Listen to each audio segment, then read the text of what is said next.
Hello students, now we are going to discuss about the PCR, polymerase chain reaction, right? So polymerase chain reaction, it is also known as photocopier, right? As the name indicates, photocopier means the same types of DNA it is going to produce. Actually, basically PCR is the laboratory techniques used to amplify DNA sequences, right? Amplify means to increase or to make the same types of DNA of that particular sequences, right, into the different techniques, right? It is an in vitro techniques. In vitro means that's what laboratory means. In vitro techniques to generate large quantity of specified DNA, right? Specified DNA which is desired DNA which we want to produce in larger quantity. In that case, we are going to use the PCR, the polymerase chain reaction actually. Okay, so what we need for that particular requirement when we talk about DNA template we required with which DNA we want to produce or generate in larger quantity, then primers we required, take polymerase, then dioxynucleoside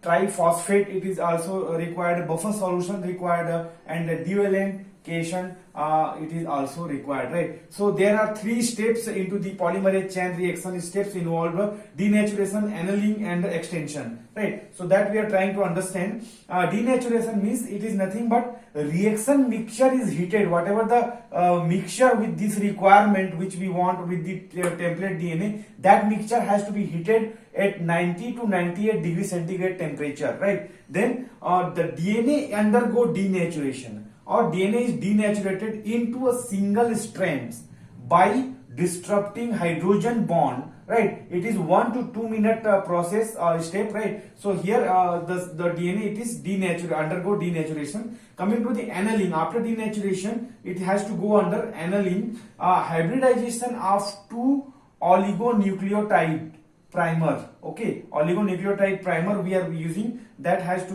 go for hybridization, and after annealed the oligonucleotides act as a primer, right? Oligonucleotide it will act as a primer, that I will explain here, for DNA synthesis, right? It will be done into the 45 to 60 degrees temperature. So temperature and every step it is going to change, that we need to take care and we have to mention in our answer. Third step and last step, that is extension.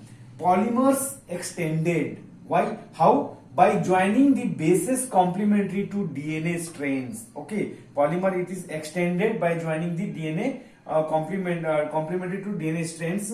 The elongation or extension steps continues and the temperature shifted to 72 degrees centigrade, from 60 to 72 degrees centigrade, and the cycle is repeated up to 30 to 40 times, right? So here you can see here this is the DNA where DNA primers it will be used and nucleotides which will be there. So this number 1 it is indicating the denaturation, number 2 indicating the annealing, and number 3 indicating the extension. So what is happening here, when it will go denaturation, the DNA it is denaturated and a single strand of single strain it is going to happen with the DNA by disrupting the hydrogen bond. Okay, so coming to the second step, annealing. So this is the second step, this one. Okay, in annealing the oligonucleotides, right? Oligonucleotides it is acting as a primer. Okay, so primer means it is going to attach for the DNA synthesis which will be done into 45 to 60 degrees centigrade. Third one it is called elongation, as arrow mark you can see, right? So here with the particular sequences you can see here. Okay, so extension means polymer extended, and it will be done into the 72 degrees centigrade temperature, and further it